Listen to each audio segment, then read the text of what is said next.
Baik, perkenalkan saya Igusti Ayu Putu Putri Junia Indraswari dengan 3 digit NIM terakhir 130. Latar belakang. Lalat merupakan salah satu Ordodiptera di mana ada dua jenis lalat yang dapat mempengaruhi kenyamanan manusia dan hewan, yaitu blood-sucking flies dan non-blood-sucking flies. Blood-sucking flies yang juga dikenal sebagai lalat hematofag memakan darah dari inang vertebrata. Beberapa contoh blood-sucking flies antara lain lalat pasir atau sandflies, lalat sese atau glossina, dan lalat chrysops. Non-blood-sucking flies yang juga dikenal sebagai lalat non-hematofagus tidak memakan darah. Non-blood-sucking flies berperan sebagai vektor dari berbagai penyakit melalui gigitannya pada manusia atau hewan. Beberapa contoh non-blood-sucking flies antara lain human bolt flies atau Dermatobia hominis, lalat rumah atau Musca domestica, lalat hijau atau Lucilia sericata, dan lalat daging atau Sarcophagidae. Baik, sebelumnya perkenalkan nama saya Dewa Ayu Agung Permesti Besang dengan NIM 114. Di sini saya akan menjelaskan mengenai sandflies atau lalat pasir. Jadi lalat pasir merupakan serangga penghisap darah dari keluarga Plebotomidae dari ordo Diptera. Lalat pasir ditemukan di beberapa bagian dari Asia, Timur Tengah, Afrika, Eropa Selatan, Meksiko, Amerika Tengah, dan Amerika Selatan. Lalat ini adalah vektor alami dari penyakit Leishmania dan Plebovirus. Subfamili lalat pasir Plebotomine tidak termasuk spesies invasif karena serangga ini tidak dapat mendiami daerah baru yang jauh dengan cara transportasi pasif. Penyebaran geografis dapat terjadi ke wilayah yang berdekatan setelah perubahan lingkungan yang menghasilkan kondisi yang sesuai untuk kelangsungan hidup dan reproduksi dari si lalat pasir.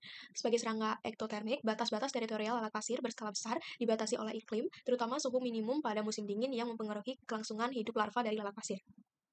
Baik, sebelumnya perkenalkan saya Amira Deswita Resliana dengan 3 digit NIM terakhir 120. Di sini saya akan melanjutkan penjelasan dari rekan saya. Yang kedua adalah lalat sese atau lalat glossina. Lalat glossina adalah salah satu dari spesies lalat penghisap darah manusia yang hanya terdapat di wilayah Afrika. Secara umum, lalat glossina hidup di dalam hutan dan mungkin saja terbang ke daerah padang rumput.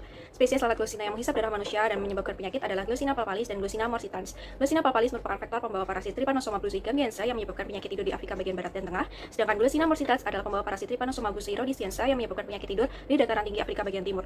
Umumnya lalat glossina memperoleh parasit dari manusia atau hewan yang terinfeksi. Dan yang ketiga adalah lalat chrysops. Lalat chrysops adalah salah satu jenis lalat yang dapat menghisap darah manusia dan menjadi vektor dari penyakit filariasis loa atau loiasis atau yang juga disebut sebagai African earworm. Secara umum lalat chrysops hidup ditemukan di wilayah Afrika. Lalat chrysops yang membawa penyakit lola ini biasanya menggigit pada siang hari di musim hujan dan gigitannya cukup menyakitkan karena lalat ini membuat luka pada tubuh manusia kemudian mengambil darah di sekitar luka tersebut. Diketahui terdapat dua spesies lalat chrysops yang menjadi vektor loa yaitu Chrysops silacea dan Chrysops dimidiata. Sekian penjelasan dari saya, terima kasih.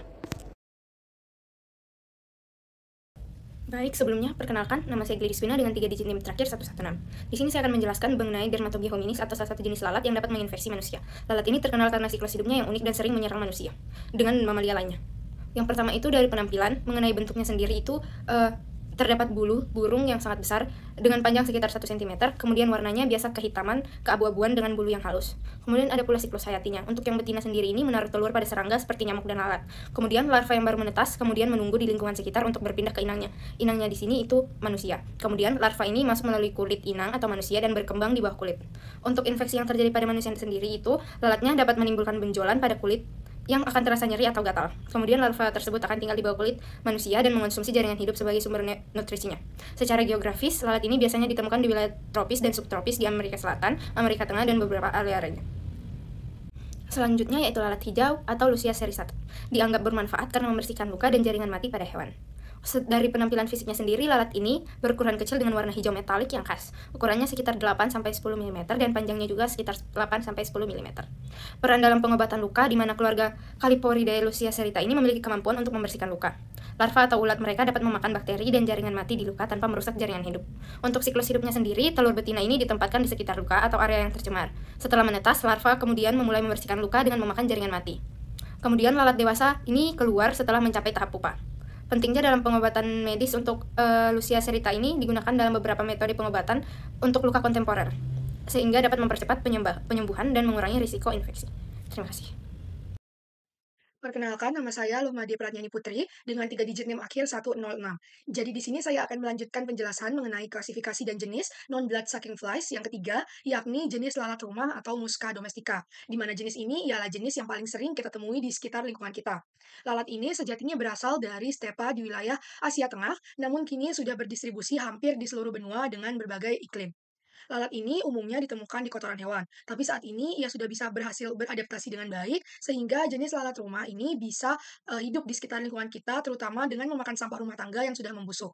Lalat rumah dewasa ini memiliki warna keabu-abuan dengan area kekuningan di sekitar perutnya dan garis memanjang di bagian dada.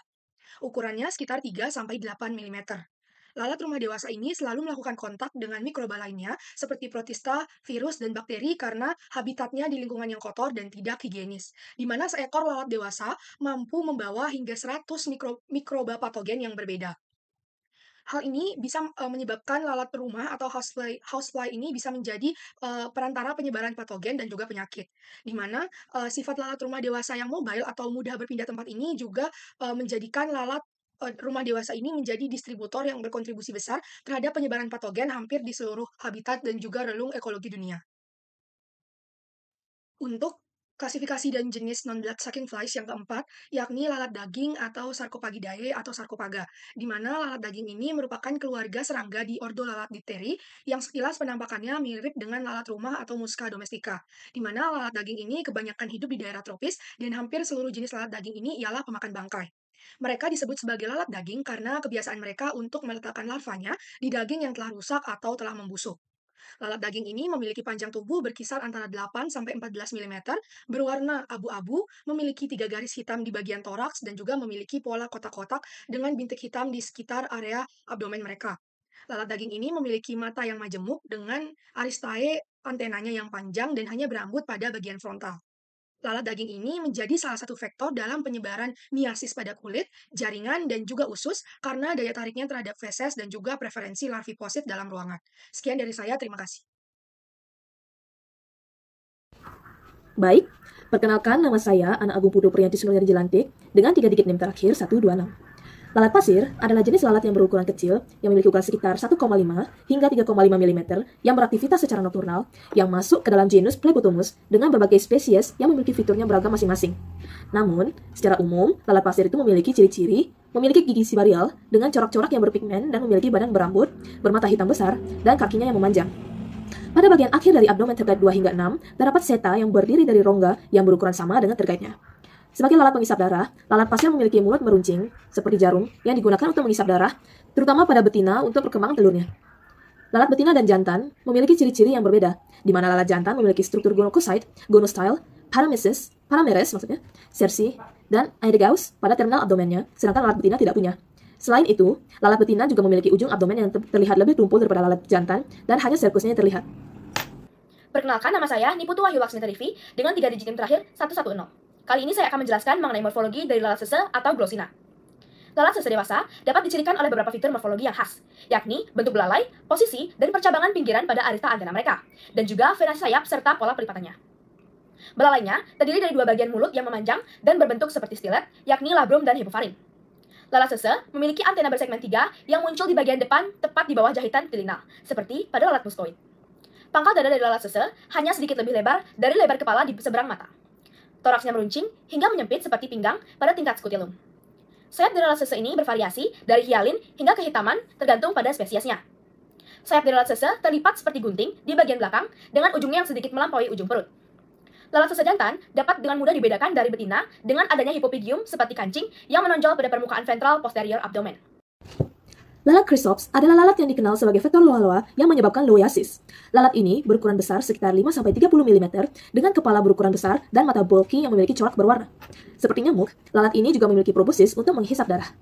Lalat ini memiliki sepasang antena yang terdiri dari 3 segmen dan pada ujungnya terdapat seolah-olah 5 segmen yang lebih kecil lagi.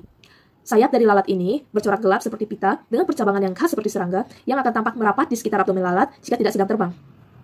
Untuk perbedaan dari lalat jantan dan betina sendiri, lalat Chrysops betina mengonsumsi gula dan mengisap darah sebagai makanan untuk membantu perkembangan telurnya, sedangkan lalat jantan hanya mengonsumsi karbohidrat sebagai diet utamanya. Lalat betina akan mengisap darah setelah kawin hingga cukup dan akan berhenti untuk membuat telurnya berkembang sampai dewasa sehingga dikeluarkan. Untuk telur dari lalat Chrysops sendiri, itu memiliki panjang sekitar 1,1 mm dengan lebar 0,2 mm dan lebih meruncing ke arah ujung dibandingkan ke dasar. Perkenalkan, nama saya Gusti Ngurah Kemang Bagus Trinata Putra dengan 3 digit NIM terakhir 124. Di sini saya akan lanjut menjelaskan tentang morfologi dari non-blood sucking flies. Yang pertama ada human god fly atau Dermatobia hominis. Adalah bagian dari superfamili Oestroidea yang pada saat dewasa dapat tumbuh dengan ukuran 12-18 mm. Pada bagian wajah berwarna kuning dengan perut berwarna biru metalik serta kaki-kaki yang berwarna orange dengan seluruh tubuh ditutupi oleh rambut halus. Pada Dermatobia hominis terdapat Tirina suture dan fascia nodula dan dengan bentuk mulus squammy sucking. Telur dari bot fly berwarna krim dan berbentuk bulat atau oval, yang saat menetas kemudian menjadi larva yang menampakkan seperti belatung putih. Dengan pada setiap bagian instar memiliki bentuk yang berbeda. Larva dari Dermatobia hominis juga memiliki proyeksi seperti duri yang tersusun dari cincin pada bagian bawahnya. Kemudian yang kedua adalah lalat hijau atau Lucia sericata. Lucia sericata adalah hijau biasanya memiliki ukuran sekitar 8 sampai 10 mm dengan warna hijau metalik atau berwarna hijau tembaga. Spesies ini memiliki bagian punggung yang berambut, mulut yang berwarna kuning, dan mata yang berwarna merah kecoklatan. Telur dari Lucia sericata berwarna putih atau kuning dengan bentuk lancip pada ujungnya. Saat menjadi larva, maka lalat botol hijau berukuran 12 sampai 18 mm, berbentuk kerucut dan permukaan yang halus dengan warna yang sama seperti telurnya, yaitu putih atau kuning. Pupanya berukuran 9 sampai 10 mm yang pada awalnya dimulai dengan warna putih, namun seiring perkembangan maka warnanya berubah menjadi warna coklat muda, coklat kemerahan, hingga hitam. Pupa dari lalat musang hijau juga memiliki cangkang yang keras. Sebelumnya, perkenalkan saya Luput Canda Adelia Permana dengan 3 digit NIM terakhir 112. Di sini saya akan menjelaskan tentang morfologi dari lalat rumah atau Musca domestica.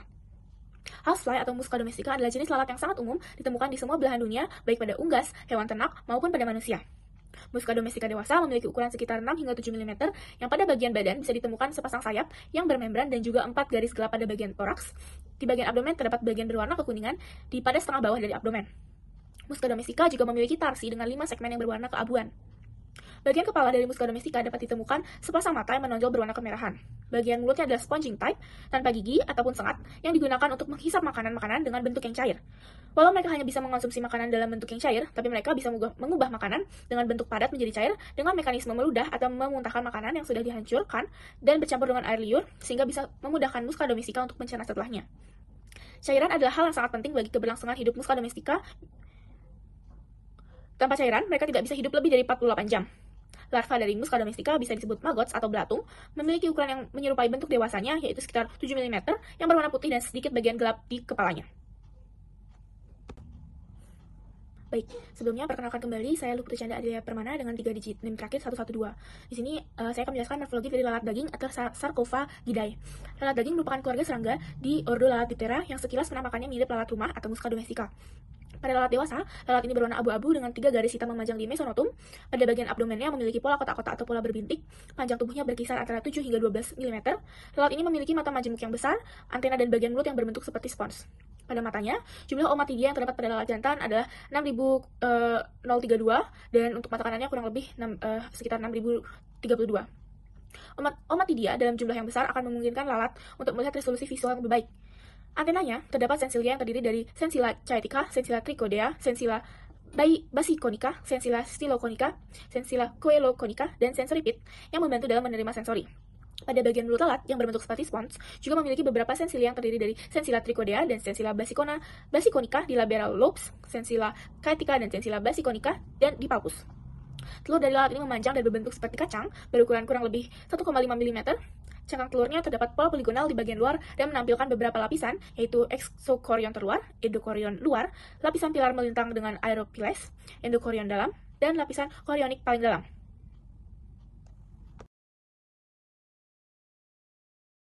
Baik, sebelumnya perkenalkan, nama saya Irene Gunawan Putri dengan NIM 118. Hari ini saya akan menjelaskan mengenai bloodsucking fly sebagai vektor penyebaran penyakit. Yang pertama adalah sandfly atau Phlebotomin. Sandfly merupakan jenis lalat yang termasuk dalam subfamili Phlebotominae dari famili Psychodidae. Dapat menyebarkan penyakit protozoa seperti leishmaniasis, visceral, dan cutaneous atau kulit. Untuk mereka biasa tinggal di mana? Mereka biasanya tinggal di tanaman lembab yang membusuk, lumut, lumpur, dan sarang di alam. Sedangkan di area domestik mereka juga tinggal di tempat yang lembab dan gelap seperti celah-celah bangunan. Untuk leishmaniasis sendiri atau penyakitnya merupakan penyakit parasit yang ditemukan di wilayah tropis, subtropis, dan Eropa bagian selatan. Penyakit ini diklasifikasikan sebagai penyakit tropis terabaikan atau neglected tropical disease atau NTD.